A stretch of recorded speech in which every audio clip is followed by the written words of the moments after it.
that I'm speaking the truth, but they should realize our perspectives ain't the same, they don't have real guys. It's clear to me that they vision blurry. Scared when they see the storm, they be in a hurry. Can't lie to y'all, too pussy the dog. Hey friends, welcome back to Getting Close Up, the show focused on independent artists and creatives. I'm your host, Danielle Cox, and since you're here, go ahead and click that like button, subscribe, and ding the notification bell. Join the GCU fam today. It helps us support independent artists. My guest today is a talented poet who expresses his heart and innermost feelings through hip hop. Today, we are getting close up with Real As Ever, also known as Ray. How you doing? How you doing? How you doing? I'm living. I'm alive. You had a busy day. I've had a very busy weekend. Yeah, just came off on the road and just rolled up in here. I appreciate you though. Of course. Had a show Friday night and then went on the road Saturday morning and then got back on the road on Sunday. Came back here. I'm so happy to have you here though. I appreciate blessed to be here. Thank you for having me. Well, let's just go ahead and kind of address an elephant in the room. Because when I was researching you and I looked up your government name, I was like, oh snap! In the great words of Dave Chappelle, Wu-Tang! Yes. Your name is Raekwon. Yes, it is. Raekwon. Raekwon the chef.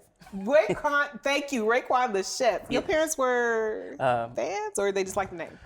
So funny enough, my mom named me, and my mom is is Pakistani and white, and my dad is black. So it's like, I was like, wow, why did she name me that? So Wu-Tang she must have been a fan. And she knew it was for the kids. Yes, she knew it was for the kids. So yeah, that's my mom named me. So. That is hilarious. And also there was a story you were telling me about a hidden talent of yours. Oh. And and I was like, oh, this will be the perfect segue because I don't care about aging myself at all. On the PS1, there is the Wu-Tang game. Oh, yes. The yes. Wu-Tang game. Yes. Yep. And have you ever played that game? I haven't played that. I've watched people play it, though. Yeah, there's a lot of gameplay on YouTube. And I'm like, that'd have been dope. You could have played as Raekwon in the game. Yeah. That'd have been dope. But you told a story about you completely destroying a friend of yours. Yes, I did. So I'm a very avid video game player. I play a lot of Mortal Kombat, Madden, NBA, any type of fighting game, really. And my friend and I were, just having a friendly competition. He was a little drunk, I would say. I'll give him that. But I wasn't looking at the TV. I was looking into a dining bowl, and I beat him mirrored. You saw the TV, the game of the TV, through the reflection. Yes, through the reflection. So you wasn't even facing this dude. No. When you just disrespected him like this. Yeah, I beat him. And what game was it? Mortal Kombat X. Mortal Kombat X. And Mortal Kombat X at that. Yeah, and it was a perfect. He didn't get a single touch on me. That's wild. Both rounds. It's impressive and disrespectful. Very. But you don't do it competitively. It's just, No. You just destroying people that you know. I do, yeah. Yeah. I could do it. I could do it professionally. I think I'm pretty good at it. So if anybody would like to face me in any game, really, you're gonna get this work. Honestly. I know that's right. Let's get that sponsorship and let's get that together. Yes. Be a whole other avenue for you. Yes. I'm excited to pick your brain today because I really enjoy you as a lyricist. I'm a fan of yours. Thank you. Big time. So tell me a little bit more about what Little You was into. Man, so Little Me was a choir kid. Little Me was a choir kid, theater kid. I didn't really do a lot of rapping until I was like 13. I was also really into like basketball. Oh, okay. So my friends and I would go out to our local like playground in our neighborhood and we'd work on our dunks like we were in the NBA.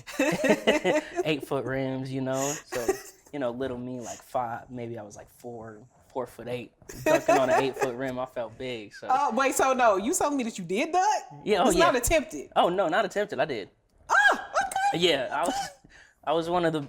I was super talented. I'd like to think, but you gotta talk your stuff. Talk your stuff. Go ahead. Yeah, I've been singing since I was young, probably about since I was born. Really, my family, my mom and my dad don't have a lot of musical prowess, you would say. So it kind of just came naturally to me to be able to write lyrics or, work on, know what a rhythm or a note is. And so it's just been, I've been kind of perfecting that as I've grown up. So that's been my life. Your journey with it. Yeah. So what were some of your main musical influences? Man, there's a lot. Right now, in the current times, I'm a big Chris Brown fan. Big Chris Brown. Bless you. Thank you. Big Chris Brown, Lil Wayne, J. Cole, Drake. Kind of the throwbacks are, Tevin Campbell is a big influence on me. I love Tevin. And then anything Boys to Men. And just as an underlying current byproduct, Babyface, you gotta be.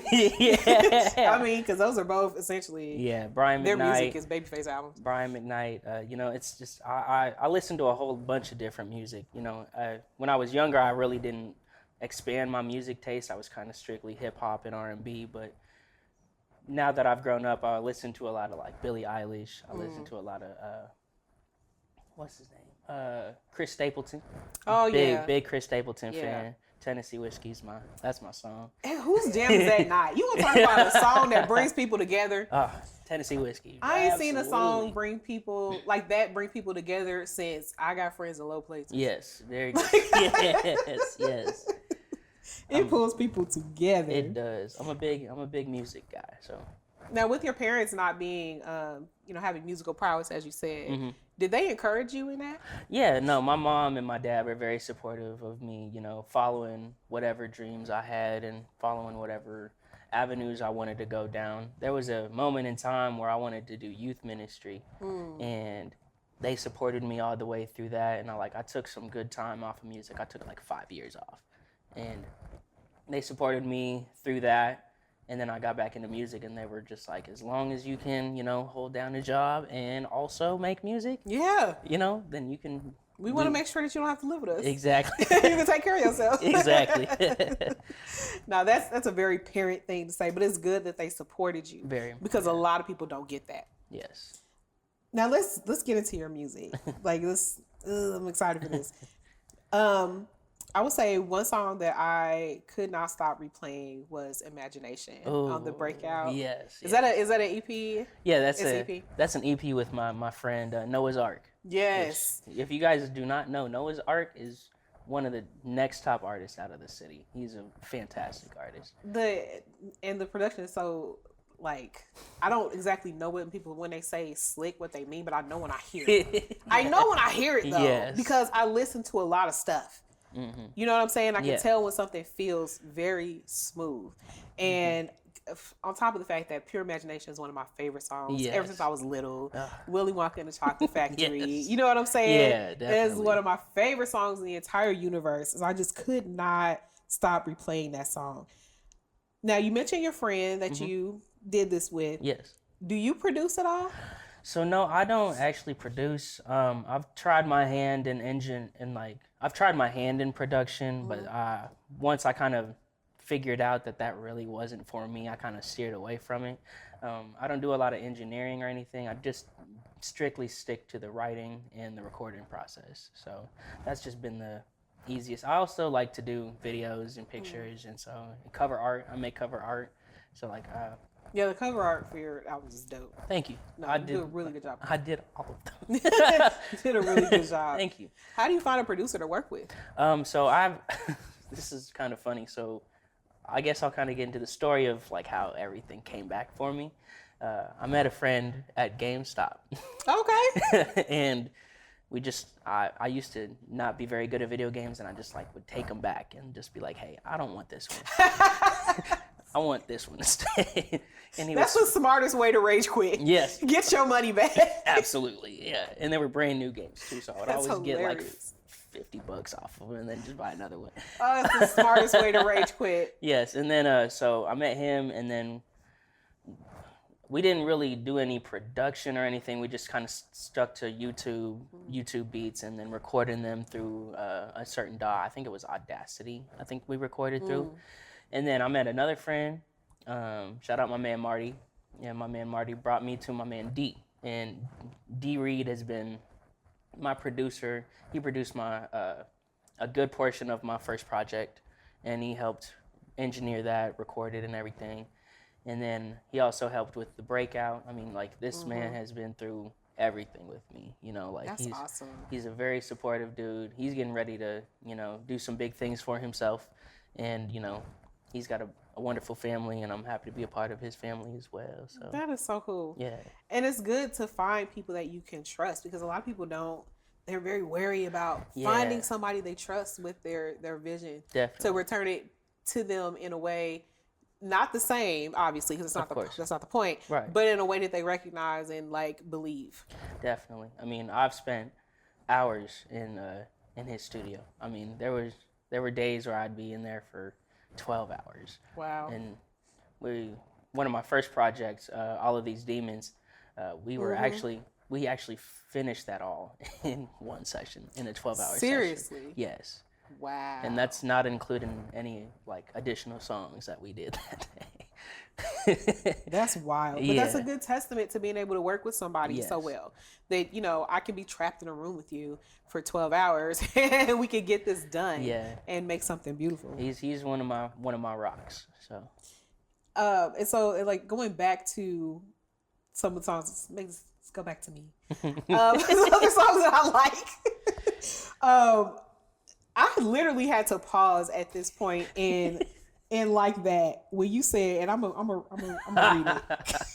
I'm gonna read it. I think I know which bar you're talking about. Because I was like, wait, pause.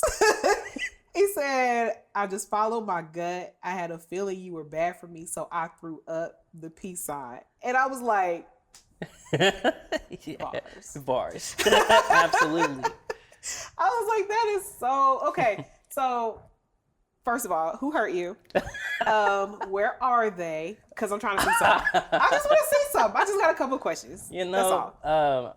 I haven't been through a lot of relationships, but the relationships that I have been through I'm not saying that they were like bad, or, you know, they weren't bad at all, really. It's just kind of like, I have a certain way about myself and how I carry myself, and how I used to not have a lot of respect for myself, is really what I'm trying to say.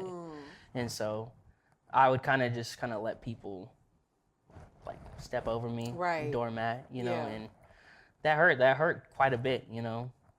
It wears you down. It definitely wears you down. And, you know, a lot of my music, that's kind of where it's kind of stemmed from, is that, like, just being able to step out of my comfort zone and kind of being more of like a, okay, let me be careful. Maybe I'll write about this, actually. Instead of, you know, talking to you, or like, you know, lashing out or something like that. Right. Instead of reacting, let me try to take this and process it by writing it down. And making art of it. Yes, definitely. Like, whether it makes it out or not, which leads to another question I have. Have you ever written something that was so personal that you can't put it out? Because your lyrics, you write about some stuff, and you talk about anxiety, you talk about depression, you talk about self-harm, sexuality, all these different things. Like, is there ever been something you just said, no, I'm not gonna talk about that? No, I'm really an open book. You know, I answer, and, you know, people ask me a lot of questions about, you know, my life, and I've been taught kind of just to be an open book and an honest person, you know. Is that from your parents? Yeah, from my parents, my friends. I mean, like, I take a lot of things and I watch a lot of things, and I've seen people not be honest, and I've seen people get hurt by lies, and that's not something I want to do to somebody, you know, to anybody, you know, unless it's absolutely necessary. But I haven't really found that, you know. Right. It's kind of hard to find necessary reasons to hurt people when you are trying to first seek out ways to not harm. Exactly. Yeah. You know what I'm saying? Yes, absolutely. So I get that. And what I also love is, like, the different struggles that you talk about, you use it to help others. Yes. And help other artists. You've been doing music for like 15 years. Yes, yep. 15 years. That's going on 16. I'm really bad at guessing people's ages, and so I'm not even gonna try that. I'm not good at it. Hey. But, like, that just seems like a big chunk of your life. It is. I'm about to turn 28 this year. See? So A big chunk of my life has been music, and that's been like the most important thing for me. Like that's what's gotten me through a lot of my, like addictions, struggles, just everything. That's where all of my emotions go instead of, bottling it and holding on to like grudges or holding on to pain like that. Because there's, that's only going to hurt you in the long run. Right. It feeds the addictions and addictive behaviors Exactly. that really stifle your art. Exactly. And the purest parts of yourself. Yeah. And I don't like that. Some artists may say that makes good music, A lot of them do. Yeah. But numbing can only work for so long. Exactly. In the fact that you can't control what gets numbed. Exactly. You gotta be careful with what your vices are. You can't. You got. That's. I mean, before they control you. Exactly. Before they control you, or And before there's a documentary about them. and before before they hurt somebody that you love. Exactly. So you gotta really kind of hone in and kind of lock in and see what hurts you, or what are you addicted to, or what. It can be like anything, Yeah, like how you're showing up in other people's stories. Yes. Like that's a lot of people don't realize that you could be showing up Yes. in a way that you don't expect. Yeah, definitely. So now Ultraviolet is the latest project that you have out and the biggest. You've got other songs, but like as far as a big project. That's definitely the biggest one. Yeah. Yes. How were you able to make it so cohesive? Because there is an art to that. No, I'm so serious. There's an art to that. There's a lot of people who, are able to compartmentalize their story, but when they look at a big picture, they kind of lose focus.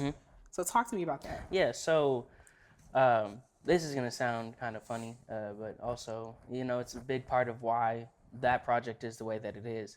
Have you ever seen the movie Widows with Viola Davis? Oh, yes. So, watching that movie, I can't remember the name of the director, but like Daniel Kaluuya, Viola Davis, there are so many actors in that movie, and it was a big giant passion project. And I walked away from watching that film being like, I kind of want my album to be like that. I want my project to be something that people are going to be like, wow, that's really heavy, but it's also like, this is a beautiful project. You can listen to that project forwards, backwards. You can skip songs and then go back to songs. I mean, like you can really, and you'll get the full picture and you'll get the full story of like my life, So that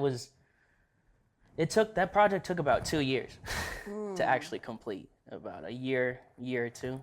And so we sat down and locked in and got real, D and I got real personal and real, that's when D and I really got close, because he was also going through certain things, not certainly the same things, but we were both going through kind of traumas at that point.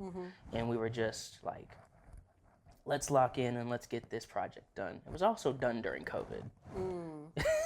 Yeah, so it's a common theme throughout my time of doing the show.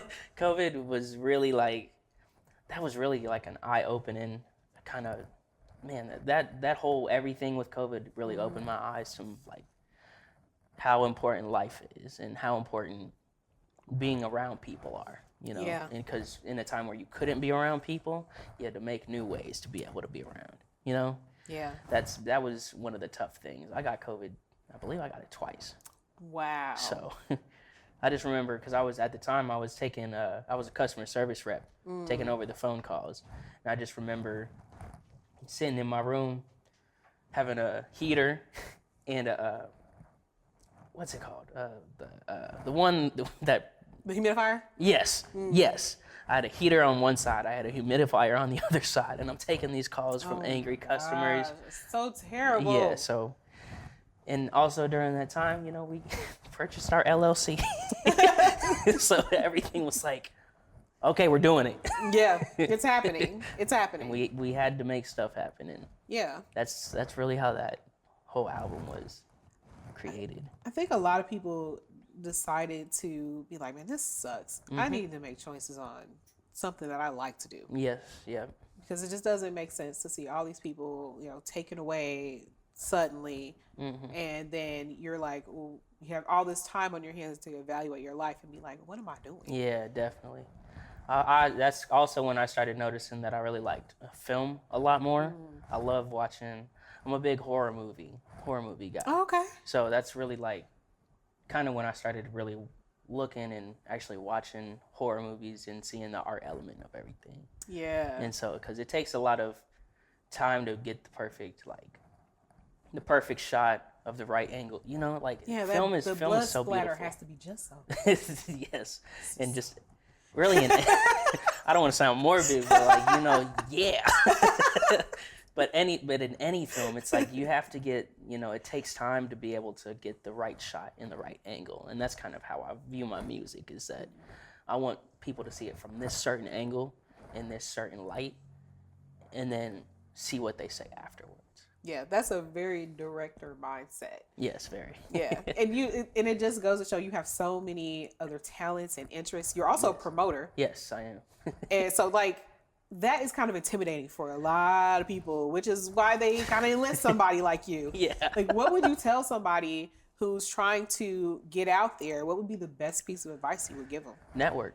You have to network. You have to be able to talk to people and be able to be not in their face, but try to find your way in to be able to be like, hey, I also do this, or I have a show coming up at this time. I'd love to see you there, or I'd love to have people come out with you, or let's go. I can get you a drink at the bar. I can People I like can the get you drinks. ticket. They like the drink. They like the drink. I'll get you a ticket for you. Come to the show. There's certain things that you have to say and you have to do to be able to get people to really lock in with you and really reel in to see what you're doing. Yeah. But you also have to be careful with that because then there's too many. Kind of like how in the rap game right now, there's so much. It's oversaturation. It's oversaturated. You don't want to do the same thing as another promoter. Okay, so that's what you mean. There's so many people out here using the same tactics and trying to do the same things that you think people are getting burned out? People are getting burnt out. That's why sometimes you don't see a lot of people at certain shows. You maybe only see maybe 10 to 15 people. But also, you take those 10 to 15 people and you create an intimate setting and you create a good show for them. Yeah, for the ones that are there. You gotta focus on the people who are there. Exactly. So, but you just gotta, if you're an up and coming promoter or anything or trying to do that, you gotta be careful to not just look at everything else and see what works for you. Yeah, I think that's a really good point and a really good skill to have. Because a lot of people get intimidated, even with trying to put things on social media. It's we all know social media is annoying. For a creative, unless you're that specific type of person, it's annoying. So that's funny that you bring that up. The first 2 or 3 years of me getting back into the music and releasing Ultraviolet, I didn't even have social media. None. No Instagram, Facebook. Wow. Nothing. I had people do that for me.